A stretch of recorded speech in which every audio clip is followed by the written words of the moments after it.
good afternoon, everybody, and Happy New Year.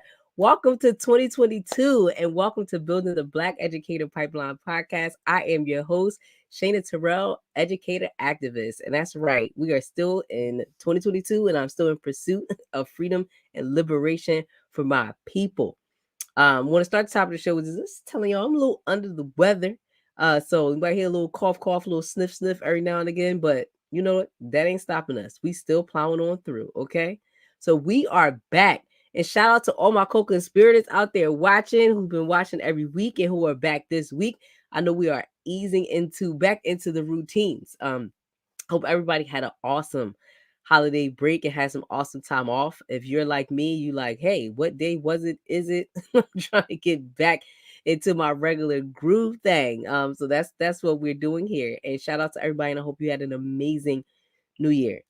And of course, thank you to Citizens Ed and the Center for Black Educator Development for creating this platform for us to talk to real people in the real struggle, doing the real work. So we are going to jump our first show off of 2022, of course, by centering and talking about building the Black Educator Pipeline in the new year, but really talking about purpose in the new year. With so many things happening and so many things going on in the world, I think it's important that we ground ourselves and we center ourselves and finding out and thinking about what is our purpose. You know what I mean? What are we here to do? What movements are we going to be a part of? How are we going to organize? What is our purpose? But what better way to bring in the new year and talk about this good stuff without having my guy, our Baba, our resident Baba, Dr. Greg Carr, to join us today to talk about Nia. What is your purpose? Hey, Doc.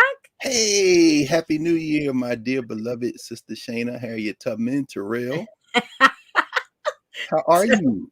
I'm doing all right. I'm doing all right. You're operating at UGRR, Underground Railroad. It's kind of overground Listen, too, though. We are I worldwide. know. Hello, I everybody know. joining us from everywhere. So it's good I to was about see to say we kind of snuck from the underground. We kind of you. It's all it's right. all right though. It's all It's right, all though. right. It's all We right. still we still engineering this thing. But No, I am good. Happy 2022 to you. happy 2022. I was reading the Buddhist what's it Nick not thought, and he was saying, where do these years come from? He said, is 2022 somewhere waiting for you? So in other words, so 2021 and 2022 is coming, so can you go there now? No. So it's just numbers on the calendar. We do what we do. Yes. That was a Christmas Eve that Harriet Tubman went and got to her brothers off the Eastern Shore. It's like, it's Christmas Eve. Well, that's just a day. It's nighttime. Let's go. It's You nice ready? You out. ready? So yeah, Right.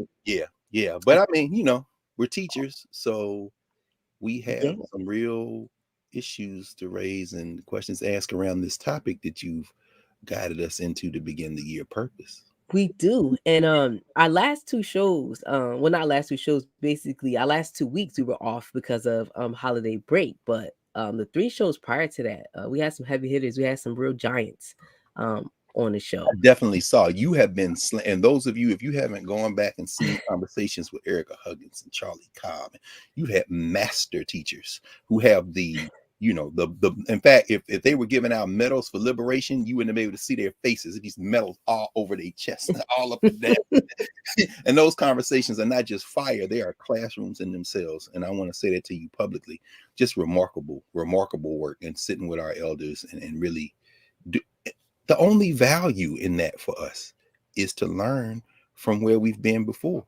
It Yeah. amazes me how these folk writing books and making appearances, and they never mention anybody before them. And all they're embarrassing is themselves. I'm like, y'all know we did this before, right? So Yes. you know everybody laughing at you, And that right? So no, that was that one of would my be biggest brilliant. reasons. Thank you, Doc. But that was one Yeah, of my biggest reasons for having those folks on. So folks can understand like we're not here reinventing the wheel. Like people have done this, people have laid a foundation, people have laid a framework for us. Um, and they're still here. yeah. These people aren't dead and gone to some ancient philosophers. These How are about that? real people. How about These are that? real people who are still existing, who are still living, who again sacrifice and put their lives on the line for us. Continue to Um, sacrifice. Oh, brother Barry, it say you wishing you healing. The folk are chiming in, ain't they, Shayna? They yes, send you that. thank you, Brother Perry. No question. Appreciate you. No question. Much appreciation. So But keep one of your the mind things up I on your learned, business. Go ahead, what you about to say, Doc? Now I was gonna say, what's on your mind? I was gonna say one of the things I learned from especially last month's shows was these folks who were out um in the fight and laid the foundation for us. They Mhm. all like had a purpose and found a purpose. Yes. But before I even get into that, what we missed last week, and I would love to expound on just a little bit, just because of who we are and the show we are, Mm-hmm. is Kwanzaa. Um, Yeah. yeah. So like today's show is Nia, purpose, and that's like purpose is one of my Nia is one of my favorite principles because I just feel like purpose is important, right? Like especially when you talk about coming into the new year in 2022, everybody's like, okay, it's a new year, new me, right? That's all about purpose and finding your way, like Right. finding who you are. Like Right. some people reset themselves every single year, right? You know, sometimes it lasts 24 hours, sometimes it lasts 30 minutes, sometimes it lasts a week or a whole month, but rarely does it last a whole year. So, I want people to find some lifelong purposes. I right, want people to right. get connected to Come on lifelong into the year with the purpose. old purpose you had renewed, maybe. Yes, yes. You know, You know what? I just need to because I made my purpose 5 years ago. Let's just revisit and make sure I'm on the right track, you right? know. But I want people to be connected to purpose. Well, Baba, if you could just really quickly, especially for our educators out there watching, if we have any young people out there watching, just give a brief history of Kwanzaa, and Oh how that yeah. came to be in the African American community. Why it's so important to Oh make man. sure we keep that tradition alive. With pleasure. And in fact, if you all root around on the internet, you can see uh, there was a documentary made about 10 years ago by Malefi Kamalo Asante, the son of Malefi Asante, the professor at Temple, called The Black Candle. And he interviews Dr. Karinga, he interviews Maya Angelou and many others. It's a good documentary. And I kind of chuckle because, of course, Kamalo, or as he's called himself now, Malefi Jr., was raised in Philly. He went to school in Philly. Of course, his parents there. And by the way, I shade the transition of the great elder Carr Welsh, who his mother, who made transition there. She was, many years on the faculty at Temple, one of my professors, as well as his father. And it's a good documentary, but I kind of laugh because two of the oldest documentaries on Kwanzaa come out of silly Philadelphia. And if you go around on YouTube, you can find these documentaries. And one of them I love especially. You remember Brother Kofi, his father made a documentary. He's up on Germantown Avenue. And there's this scene near the beginning where these black children, it's a bunch of black children who were connected with Freedom Theater. And I mean, I'm talking about like 6, 7, 8, 9-year-olds, and little girls are skipping rope and playing patty cake. The brothers is bouncing the basketball. And then they look around, and over across the street, they see this white Santa, like a cutout of a white Santa Claus. And then they drop all their toys and stuff, and they start looking, and then they start walking toward it. And then one of the children is like, "Cha!" And then you hear this like flute in the back, like, "Woo!" And the Santa disappears. And then they go into this Kwanzaa poem about how they go to the stores and force you to pay your money, and all of this is deceit. I'm like, look at this. I mean, this had to be like 73 or something. Like all these children probably got grandchildren now. And I'm That's saying, but they do this whole poem about how drop that white myth and embrace this cultural ritual. Now, people will say that Kwanzaa is not Black Christmas, and it's not. Mm-mm. However, it was designed in 1966. Malana Karenga, who's still alive, who, if we didn't have COVID, would have been in Philly probably this week because he usually spends it there. Our sister, Mama Maisha and Goza, Yes. longtime member of his organization. He used to do it over at the school that's no longer there. Temple got a football field there. William Penn. They used to have like the big Kwanzaa events. Sometimes it'd be the first night of Kwanzaa, sometimes it'd be the last night. But anyway, his organization, US, which quickly then spread across California and then to the East Coast, they developed this concept of Kwanzaa out of a philosophy called Kawaida, which is a philosophy that combines the best of our memory as African people, the best of our philosophy, our ways of knowing, with solving contemporary problems. That's really the foundation for Kwanzaa. It's not a return to Africa. There's no one African festival called Kwanzaa in that sense. Kwanzaa is Kiswahili term that means first fruits. It's a harvest festival. And so it celebrates the abundance that we have gained through our work, Kazi. The old school educators, the folk that taught Baba Sharif and them in the independent schools in Philadelphia, they used to have a saying in the African-centered schools, kazi, or work in Kiswahili. They would say kazi is the blackest of all.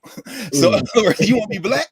Let's get this work. Yes, exactly. That's They the talk about work. purpose here. Kazi is the blackest of all. Y'all here talking. We talking about you. We look very nice now. When we gonna move all these chairs? When we gonna go clean out this backyard? Now when we gonna go here and make sure these kids got these books? Because Kazi is the blackest of all. So Right. Kwanzaa is really about the fruits of our harvest.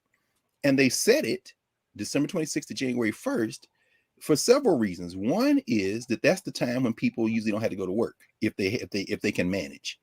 The 26th is there because it's the day after Christmas, because it is a counter to the commercialization of Christmas those children from Freedom Theater were roasting in that documentary. Mhm. You done spent all your money, and then you said a white man came down your chimney and gave your children toys, and you didn't even get credit for it. What's these to see these children laying this thing out?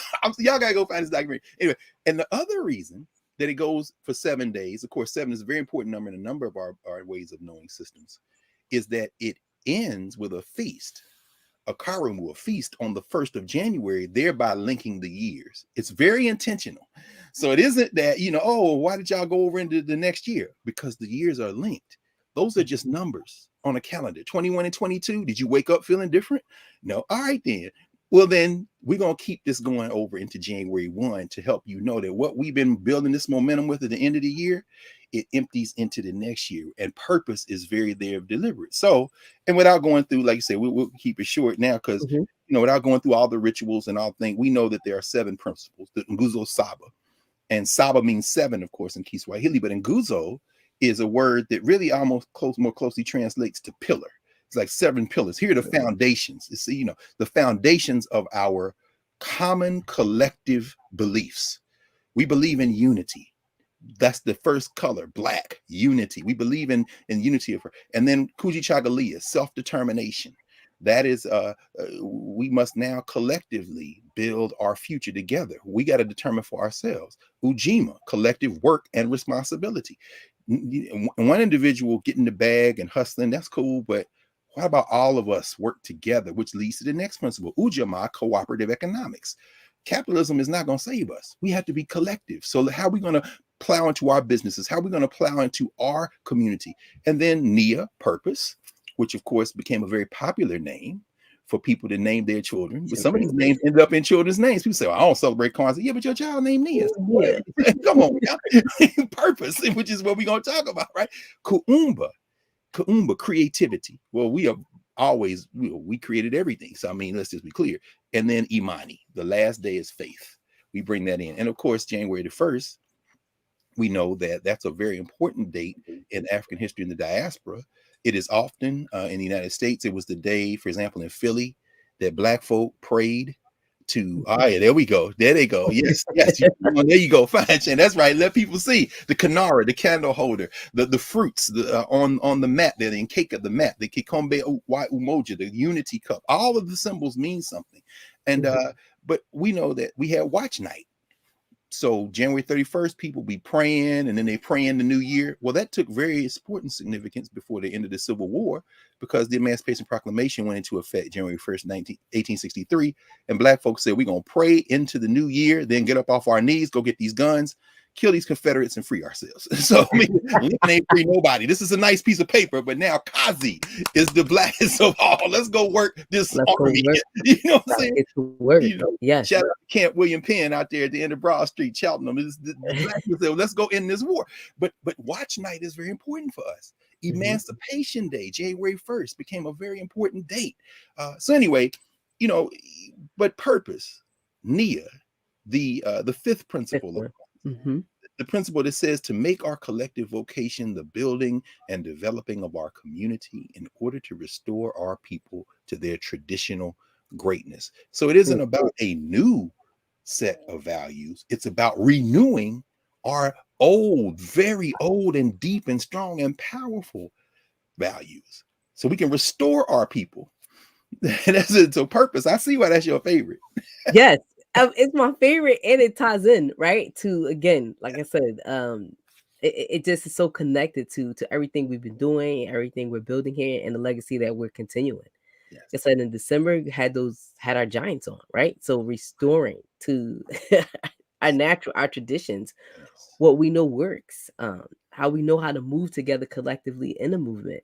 That's And right. then again, like, it's 2022, but we still dealing with the same problems we was dealing with in 1965, right? That's Like, the so same problems. the same stuff still reoccurring. But I think that what happens is that we forget our purpose, or people are not understanding our There we purpose. go.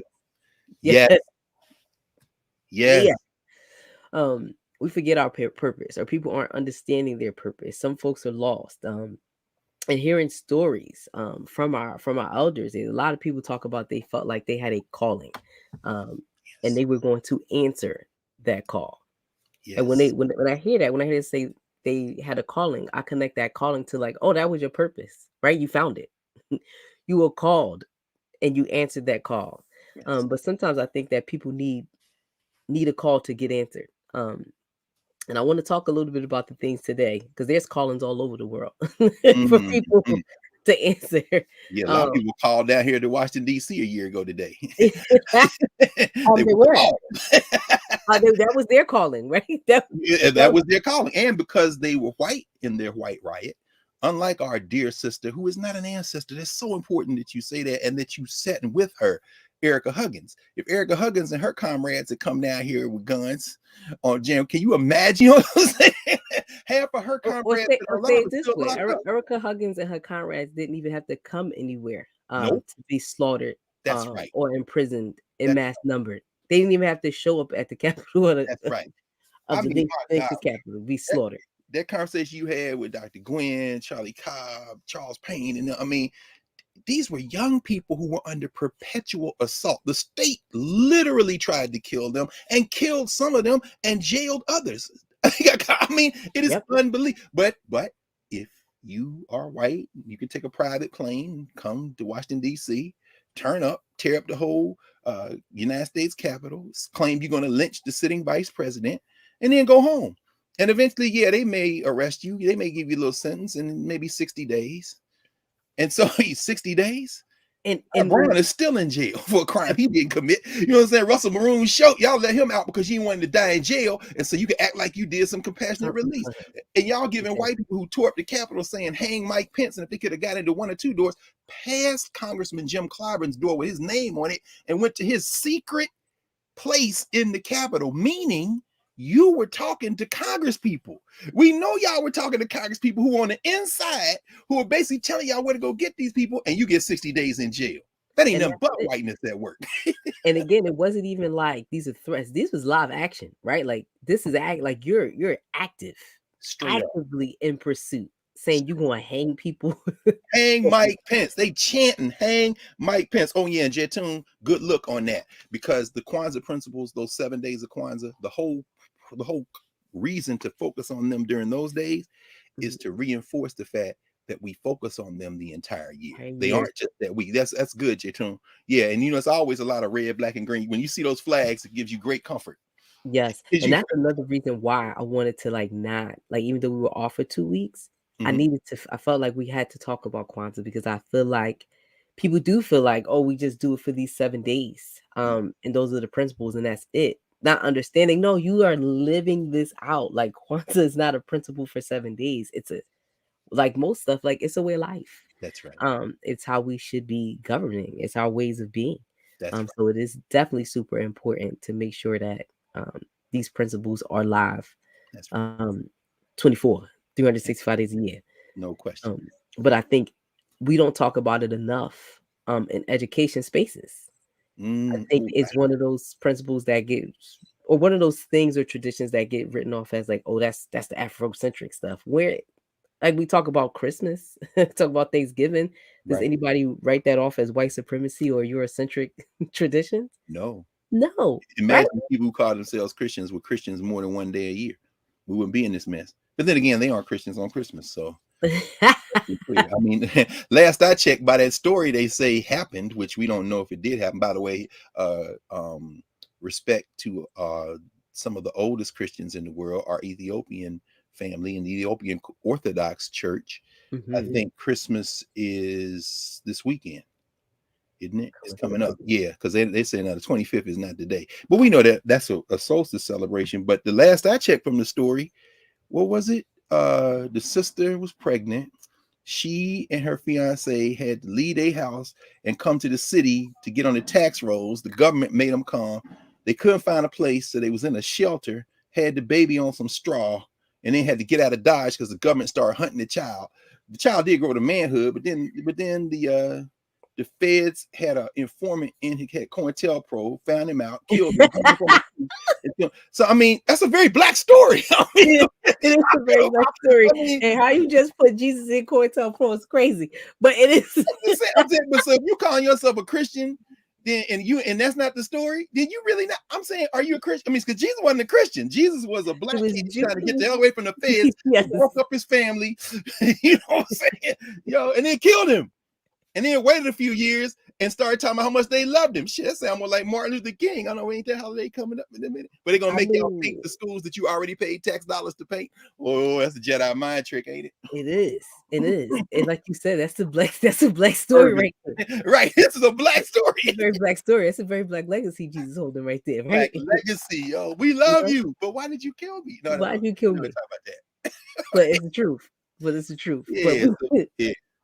Yeah, so 365 days a year. Christians, try being a Christian 365. Muslim, try to be a Muslim 365. We'll show you with Kwanzaa, because we're going to do them 7 principles all year round. And it's as we should. As we should. It shouldn't be a once a year. No. To ground us again. No. In purpose. It's our purpose. I agree 100%. It's our purpose. I think also that what I think is super important to like talk about and highlight. You don't really talk about this a lot, brag about this a lot, but we coming into 2022 and I saw it. This will be your 35th year teaching. I messed that tweet up.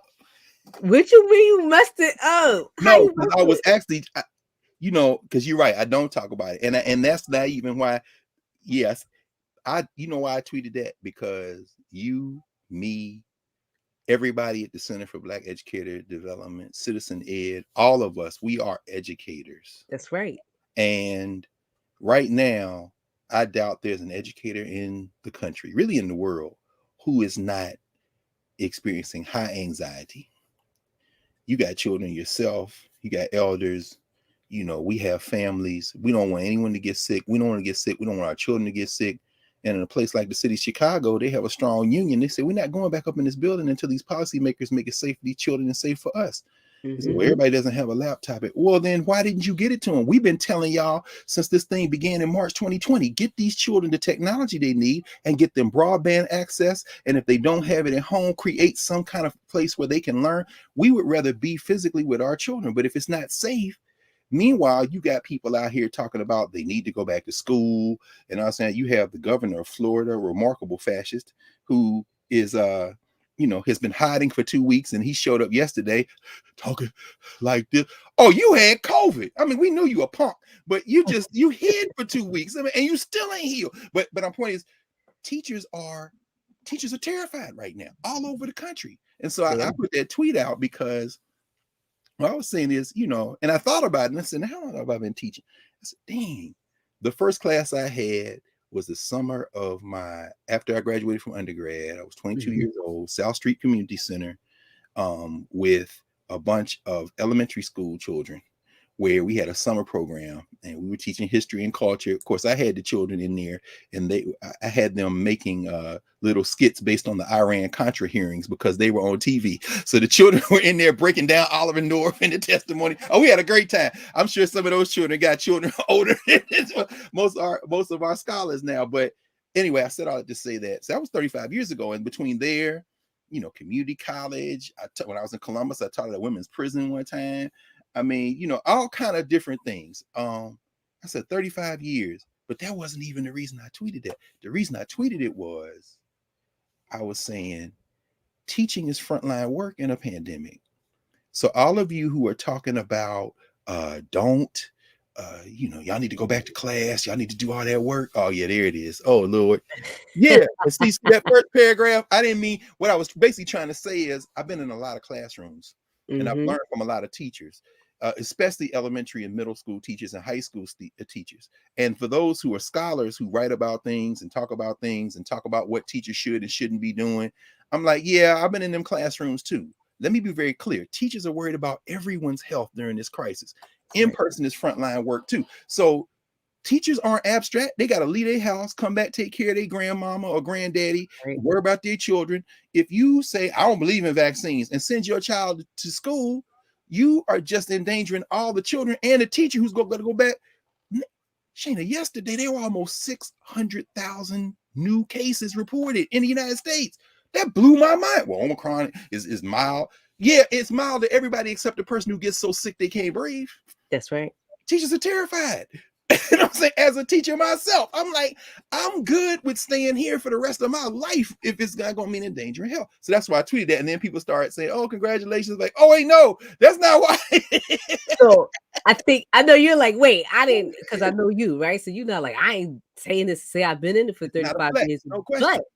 But I think an important piece to point out about this, Doc, is like you have been in this for 35 years. Like you decided to teach, but you're also staying very steadfast in it, even with all the pandemic, all the assaults that have happened on education, Black teachers, Black children. No question. A question I have for you though is like, what keeps you in this work? Focus. What you just said, purpose. What you just said, Shana. Purpose. In other words, I was fortunate enough to be apprenticed by master teachers. My master teachers, almost all of whom are ancestors now from, high school, elementary school, college. One of my teachers still here, 103 years old, Jamie Williams, who was the chair of the Department of Communication and Theater at Tennessee State. They were master teachers, and they were trained by the master teachers that we have our Freedom School young people read about in books like The Lost Education of Horace Tate.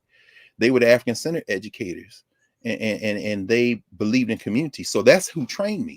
So when I see things, with all due respect, now with waves of scholars talking about creating, we got to engage with our students. So I've come up with this concept called ratchetdemics. I'm like, that's absurd. Because what goes off in my mind is ratchetness did not build the pyramids. Ratchetness did not fill the libraries of Timbuktu. Ratchetness did not build the HBCUs. Ratchetness did not go into Black History Week and Negro History Week and Negro History Month. There is no place for remixing our standards to fit some silly minstrel profile. And so for me, if I left the profession, I would be abandoning my comrades who know that and who work every day. But I'll tell you what, though, I must say this, though, Shana, it took me 20 months of a pandemic. I was thinking about this yesterday. My first class of the semester was last night in my class at Howard Law School, and it was remote because Howard is shut down until the 18th of January because of this new wave. And I was writing my syllabus for the semester, and then so I won't have my introduction to African American Studies class for another week plus. I'll load that syllabus. But I said, you know what? I'm going to write this from scratch. Sometimes, people update their syllabi, change the dates, move some things around. But I said, what have I learned? And so I sat, particularly since I knew we were going to talk, this week. What was my purpose? I think purpose is brilliant for you to pick that term, that principle. It took me 20 months of a pandemic to get to the question I asked myself the other day as I was sitting with a blank piece of paper, sketching out how I want to think about this class differently. Why teach university classes? And why teach the specific classes I'm teaching? I mean, why do we teach K-12? Why do we teach? What is a class? What is the purpose? When we go into a learning environment, what is a purpose? And I thought to myself, well, a class is a search for meaning. It's a place-making exercise. In other words, it's a place where we share time, which is the definition of community in some ways. Community is when people share time together. We're going through time together. So when you're in a classroom with a teacher, people say, well, what do teachers do? You know what they do because you want them to be in there doing it while you do something. They're sharing time with the next generation and they're connecting. So when you're talking with these elders and y'all are having conversation, you're sharing time. And someone says, well, we're remote learning isn't working. Well, why isn't it working? Because those young people are sharing time with their teachers and with each other, even on a screen. And if you're at home, you should be, if you can't share time with them directly, when they're not there, you should help them. There should be no loss of learning if we have our purpose aligned. But a Mm-hmm. lot, so I'm sitting there thinking, specific subjects in school are really prompts. They're driven by interest. Sometimes they're driven by necessity because we're going to train people in skills and we're going to get, yeah, but they're really prompts. In other words, let's get some of this content and then let's have a conversation about it and let's help develop our intelligence. And that's why this educator pipeline is so important, because young people learn from everything. They learn from their environment. They learn from the human beings around them, every adult. If you've got adults who look like them, who can hear them, I don't know if you've seen this. There's a new show on, I think it's Hulu. By Quinta. Do you know that, sister? Quinton. Because Do I I watched know? I the don't first know episode and I Quinta. was cracking up because I'm saying this is a variation on every school. I done spent more time than I can even remember over the last 2 decades plus in Philly. This is Philadelphia, yo. I'm like, whoever wrote Yes. this. I Well, mean, she's from Quinta's from Philly. it's no question about it. But I'm getting messages from teachers all over the country saying that's the Bronx, that's Brooklyn, saying that's LA. I mean, because but one of the characters said, this is elementary school, right? In Philly. Mm-hmm. One of the teachers said, we care. It isn't that we don't care. We care. We're here. And if we weren't here, we might get replaced by somebody who doesn't care. Teaching is a delicate craft. And so, what I said was, I was going to rewrite the syllabus, and this is what I'm going to do for my Introduction to African Studies class, and begin the syllabus with a why. Why are we here? What's our purpose? And the major challenge for teachers, I think, like any other craft, is to develop that quality of community. If teachers aren't pushing each other to learn, if teachers aren't in a community, and we spend a great deal of time with young people, and we spend a great deal of time with each other. Yes. So it took me 20 months of a pandemic and doing a lot of this work. Here we are doing something that we wouldn't do like this had it not been for the pandemic. But now that we're doing it, we can't imagine not doing it. We're in a whole new frontier. Yep. And so, so I think that, 35 years in all types of classrooms, my commitment is anchored in connecting us to the momentum of all that memory, not just of my experiences, but our experiences collectively, and not just our experiences now, but our experiences since the origins of humanity. Because I am thoroughly convinced, not just as a matter of theory, but as a matter of deliberate, sustained practice. It has been the center of my life. I am thoroughly convinced that we will do nothing but deteriorate if we anchor who we are and how we approach life and each other in the world in some bizarre reflection of other people's ideas about us. Of us. We are not ratchet. We are not fugitives. We are not any of those things. We are African people who gave the world its learning foundations. And and our condition is based in solutions to the conditions we find ourselves in collectively, have to be based in remembering and connecting. And then once we do that, the young people take it whichever direction they want to take it. But we don't have we got to do that for them. And that's why I'm still in these classrooms.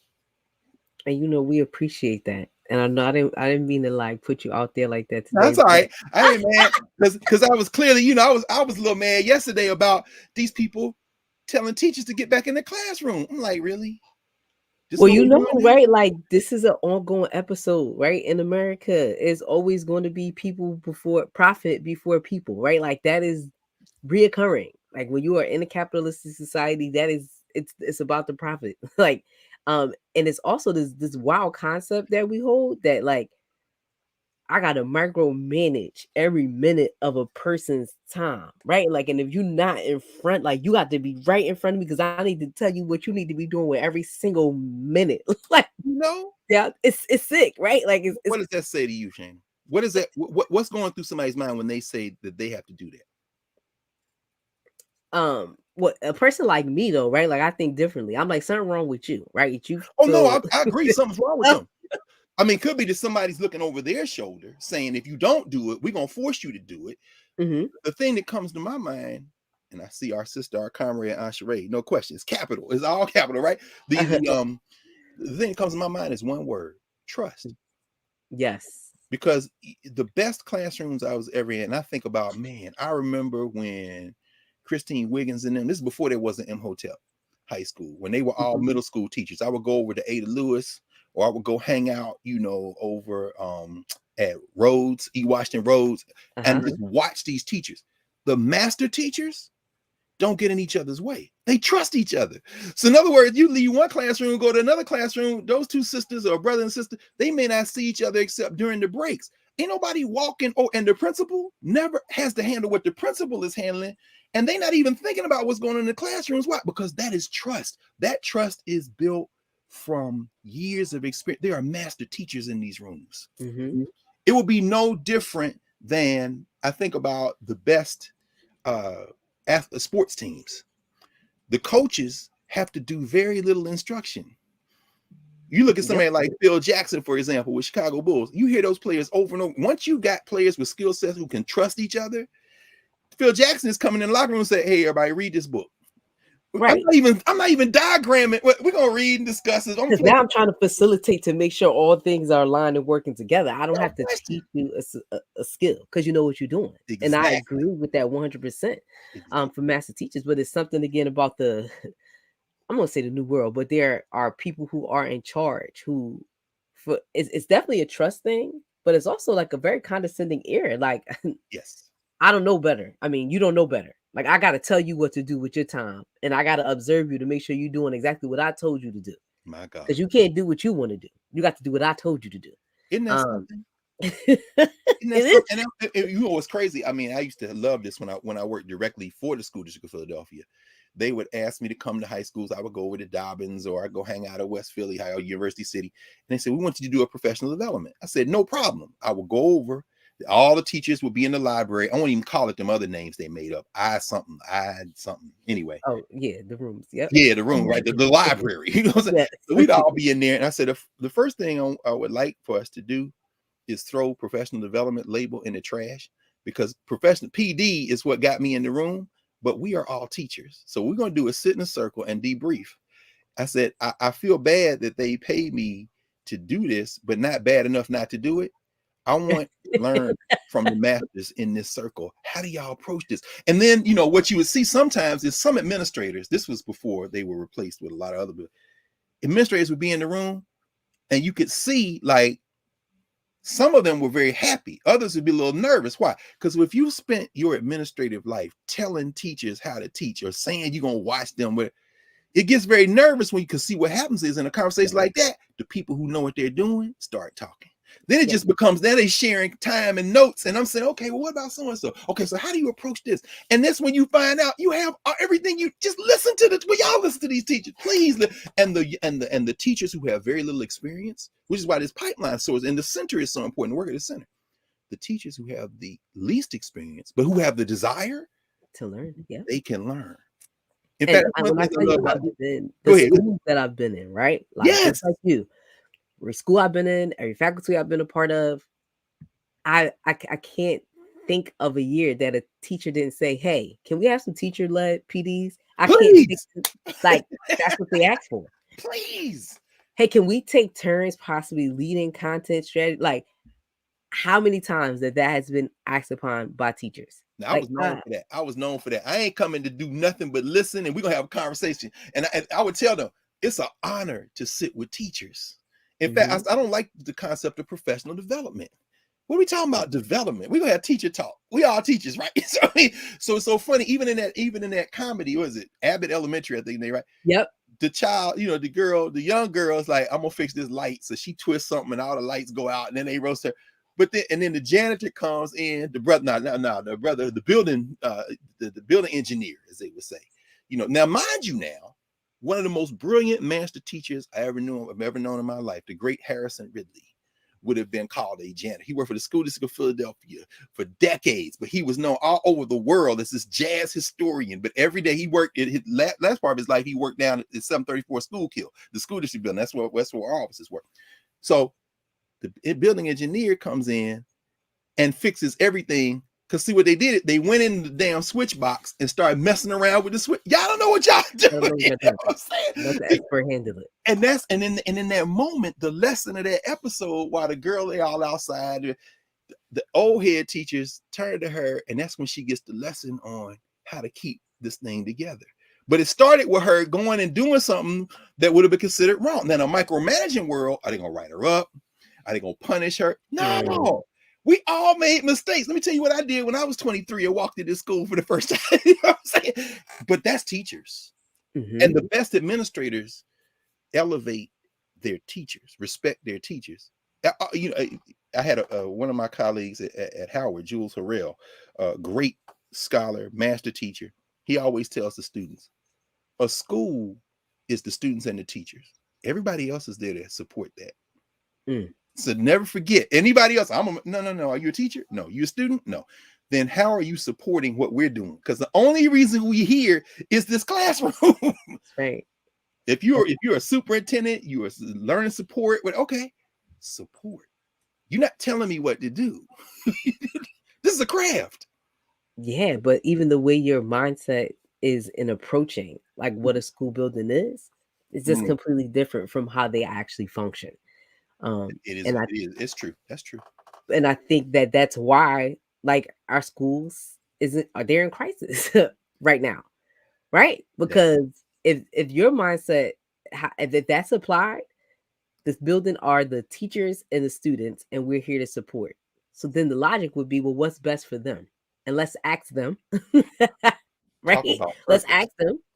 And let's see how comfortable they are. Not we know what's best in a building where I can go into a cubicle or office and stay safe, right? Like I'm not around kids or have to deal with folks who are unvaccinated and don't wear masks. Like I can protect myself from all that. But I'm going to make all of the decisions for people who are in the world of mess.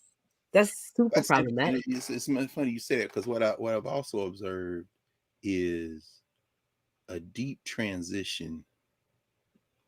When I first became aware of what they would now call, I think, research-based academic kind of prescriptions for education, I was in probably law school, educational law, ed law, and things like that, and then going to grad school in the late 80s, early 90s. But what I've seen now is that there's a whole cottage industry in people who somehow they know better than teachers. They write books and they do these workshops and they do these the most effective gatherings to help teachers, seems to me, are gatherings where you provide teachers with resources. So teachers will come to these conferences and they'll pay for them to go places. And what they want to know is, okay, can I get my hands on this content? Can I get access to this research website so I can help my students? Can you show me how to navigate this so that I can? But what I don't need is these powerful workshops on talking about, you know, we gotta love our children. Look, I understand that, but we don't have enough books. Can you help me get these books? I know I need resources.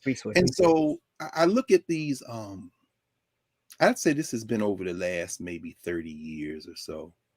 It's so fascinating for me when we go places and you hear people talking about the children and what then research shows us this, and this improves reading and this improves math.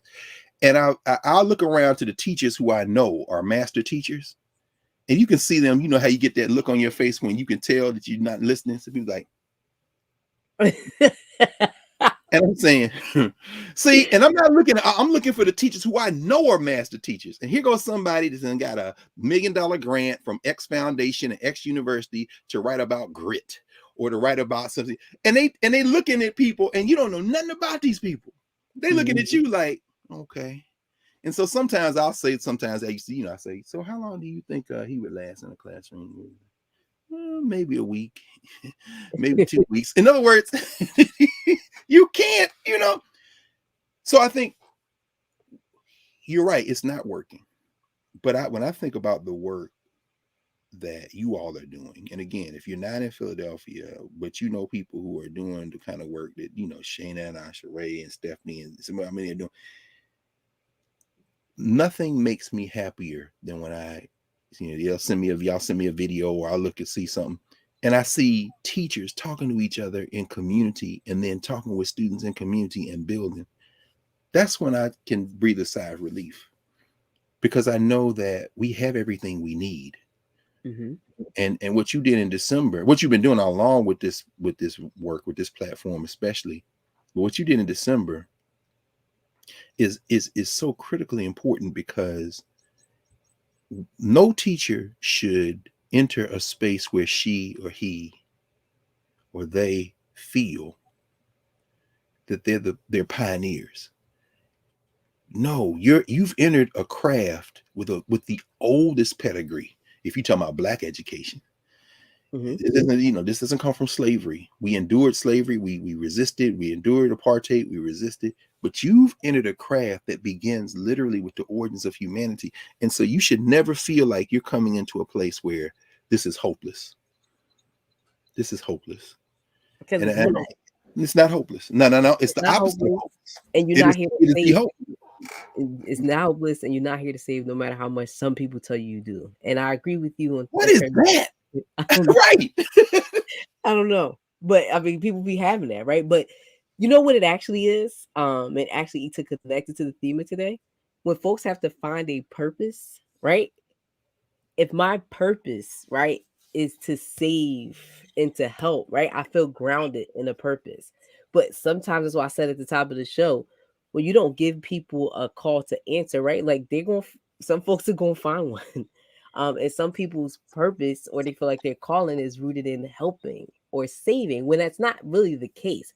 So like another thing that I took from the Giants from last month that I spoke to was, they were asking me some questions. And one of the Exactly. things that they and one of the things that they were like asking, even about the work with Freedom Schools, is like, hey, what larger movement is that connected to? Meaning, like, we had Freedom Schools, but everything we did was connected to a larger movement, right? Like, we had a focus, we had a movement, everything we did had a purpose.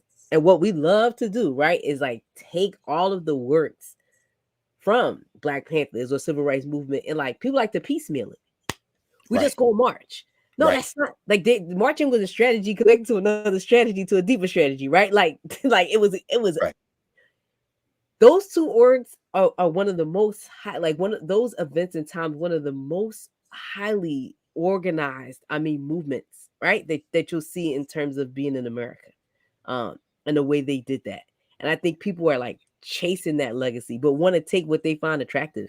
And don't want to do the work. Well, Right? it's so funny you say that, because it reminds me that when I think about, particularly we talk about the Panthers and liberation schools, Mm-hmm. and the summer we read We Want Freedom, Mumia Abu Jamal's book, and brought together many of the Philly Panthers Yep. with the junior servant leaders. It was very much about that work, because as you know, I mean, every summer we had a social action piece, and then we had our year rounds. We continued that work.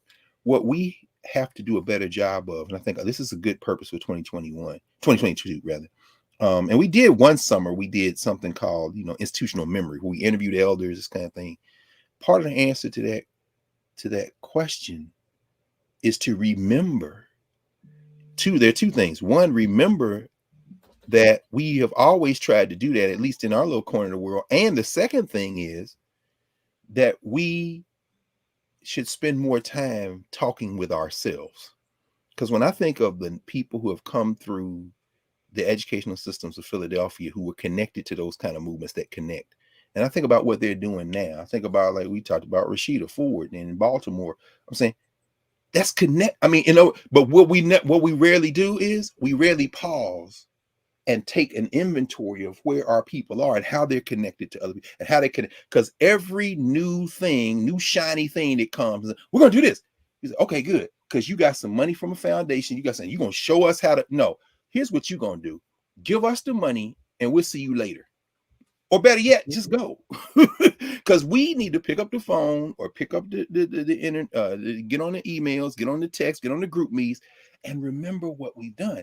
And the other thing I say quickly is I'll never forget, this would have been around maybe 1998 or 99. I was in a meeting and they were talking, as always, talk about saving people. How we going to, these at-risk students, blah, blah. I'm sitting there bristling, but I'm quiet. I'm listening, school district.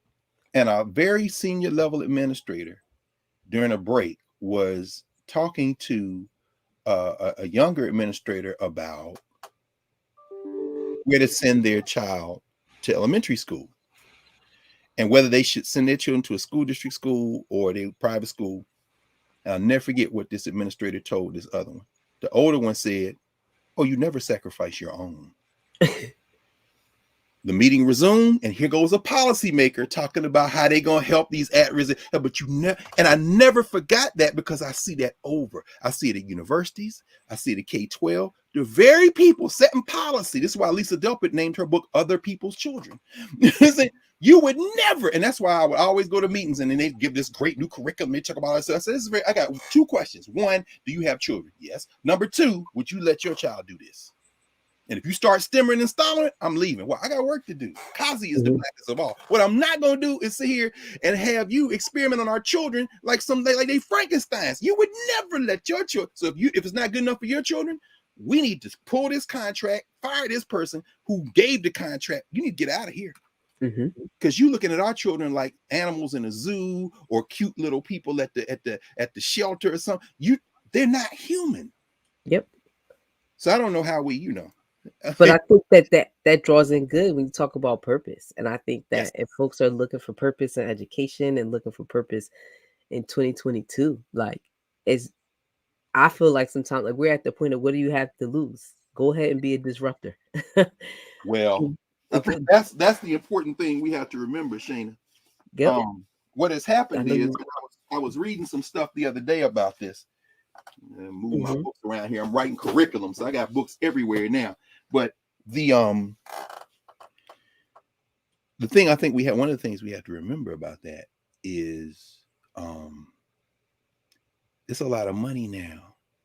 It is. And this is, I'm just reading a book that Stephen Marsh, he's a Canadian writer. He just wrote a book called The Next Civil War. I'm trying to get in touch with him actually, because I want to talk to him. He said, the country gonna come apart. I'm in Canada. I interviewed 200 some scholars and military people, MAGA people, Black Lives Matter. He went all over the country. And he says, I'm very clear that really nothing has changed in the United States. What happens is we mistake the trigger for the reason. No. He said, when Breonna Taylor was murdered, when George Floyd was murdered, those are triggers. But everything that was going to happen is going to happen anyway. He said it could be a natural disaster. If a category 2 hurricane hits New York, it floods out, that could be the trigger. In other words, if something else, I said I'd say this. When people who have an investment in making money thought that we was going to tear the country to pieces in the wake of the murders of George Floyd, Breonna Taylor, and them last summer, all of a sudden, every company, every corporation, everyone wanted to have a diversity and equity training. A year later, they passed that. They ain't hired no black people. But what they did do is figure out we're going to give you $3. And once we get you $3 and you get hooked on that $3, we're going to start saying that if you want to keep getting that $3, we got to figure out what this means to us. What do we have to lose? What we've always had to lose in those environments. This is how you stop revolutionary education work. You fund it.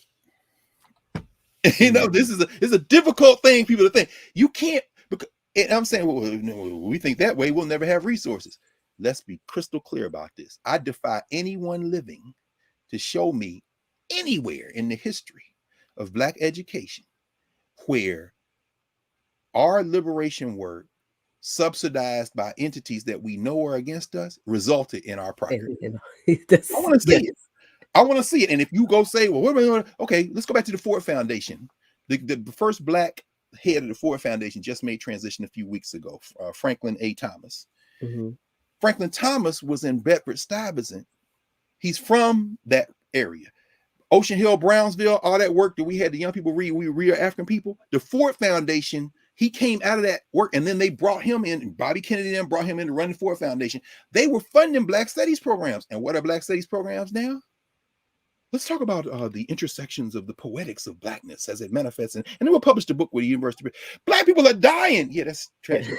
I want to theorize how the intersectionality of what you absorbed all that energy. You killed the Panthers, put them in jail. You chased other people out of the country, and then you funded these Negroes who have these magnificent celebrations of Blackness. And if they work real hard, they might even get, I don't know, maybe they'll get a series on HBO and where you can sit on Sunday nights and pay your cable bill and watch them talk about Blackness. And it's beautiful. And every song on there is being sung by somebody who seems to have forgotten the function of consonants. And they're, this is what happened. You know what I'm saying? You subsidize, and what is the purpose? What is the purpose of this? Well, I'm just celebrating my Blackness. Okay, but the people are dying. You know what I'm saying? Yeah, but I got a Black Panther t-shirt on and I remixed it real nice. So you can see Huey. Is anybody else paying attention to this? That's not revolutionary work. Because at the end of the day, I just saw yesterday, Apple just announced that they are the first $1 trillion company in the world. Now, yeah, you know what I'm saying? They done all supply chain, and the cost of your bread, the cost of your gas, all that's going up. It ain't supply chain.